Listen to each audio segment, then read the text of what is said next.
আগের একটা বড় ব্লগে আমি তোমাদের সাথে শেয়ার করেছিলাম সামনেই আছে আমাদের একটা নন বেঙ্গলি ওয়েডিং ইনভিটেশন। আর আজই হলো সেই দিন। যাওয়ার সাথে সাথে ব্রাইডের সাথে দেখা করে চলে গেছিলাম আমার আসল কাজটা সেরে ফেলতে। প্রথমেই স্টার্টারে নিয়ে নিলাম ক্রিস্পি বেবিকর্ন, যেটা খেতে দারুণ ক্রিস্পি ছিল। তারপরে নিলাম ভেজ স্প্রিং রোল। যেহেতু এটা নন বেঙ্গলি ওয়েডিং তাই সব কিছুই ভেজ ছিল, নো ননভেজ অ্যালাউড। তো তারপরে আমাকে বনু এনে দিল ভেজ চাউমিন, তার সাথে ছিল বেবিকর্ন মাঞ্চুরিয়ান। দুটো আইটেমই দারুণ হয়েছিল খেতে। আর এখানে ফ্রুটসেরও কাউন্টার ছিল, সেখান থেকে একটু ফ্রুটসও খেলাম। বিয়ে বাড়িতে তো কিছুই ছাড়া যাবে না, তোমরা নিশ্চয়ই জানো। তারপরে নতুনত্ব একটা কনসেপ্ট দেখলাম, সেটা হলো ফায়ার বিস্কিট। আমিও ট্রাই করেছি, তার সাথে বনুও ট্রাই করেছে। আর মুখে দেওয়ার সাথে সাথে এত ধুয়ো বেরোচ্ছিল যে আশেপাশের লোকজন তাকিয়ে দেখছিল। যাই হোক, এটা খাওয়া কমপ্লিট করে চলে গেছিলাম ফুচকা কাউন্টারে। বাঙালি ভাই, ফুচকা তো খেতেই হবে বিয়েবাড়ি এসে। গপাগপ ফুচকা কয়েকটা খেয়ে নিয়ে চলে গেলাম ডিরেক্ট মেন কোর্সে। প্রথমেই নিলাম দই বড়া। দই বড়াটা সত্যি বলতে আমার একদম ভালো লাগেনি। তার সাথে একটু স্যালাডও ছিল। তারপর বনু নিয়েছিল পাস্তা। স্যালাডেই পাস্তা ছিল দু রকমের, পাস্তাটাও ওই মোটামুটি ঠিকঠাক ছিল।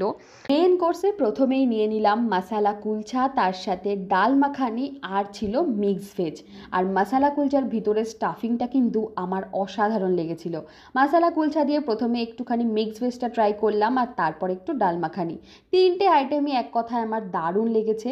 এরপরে চলে গেছিলাম বিয়েবাড়িতে প্রথমবার খেতে ভেজ বিরিয়ানি, তাও আবার সয়াবিন দিয়ে। আর সত্যি বলতে বিরিয়ানিটা টেস্ট করার পর মনে হলো এটা চিকেন বা মাটন বিরিয়ানির থেকে কিন্তু কোনো অংশে কম টেস্ট হয়নি। দারুণ ছিল, শুধুমাত্র মাটন আর চিকেনেরই কমতি ছিল। এর সাথে ছিল কিন্তু একটা পনিরের আইটেম। এই দিয়ে বিরিয়ানি খাওয়াটা কমপ্লিট করে আমার পেটে আর একটুও জায়গা ছিল না, তাই বনু নিয়েছিল ওর জন্য চাটনি, পাঁপড়, গোলাপজাম, সন্দেশ আর একটা ক্ষীর। তো আমি এর মধ্যে কোনোটাই খাইনি। ওই সব কটা টেস্ট করে বললো যে খেতে খুবই ভালো হয়েছিল, কিন্তু ওই সন্দেশটা দেখে আমি আর লোভ সামলাতে পারিনি, তাই সন্দেশটা একটু ট্রাই করেছিলাম। আর সন্দেশটা খেতে আমার দারুণ লেগেছিল। এত গরম ছিল ভিতরে, এসি থাকা সত্ত্বেও প্রচুর লোকের অ্যারেঞ্জমেন্ট হয়েছিল, তাই গরমে ঘেমে গেছিলাম। কিন্তু ঘামলেও বা কী হয়েছে, আমি তো খাওয়া ছাড়বো না।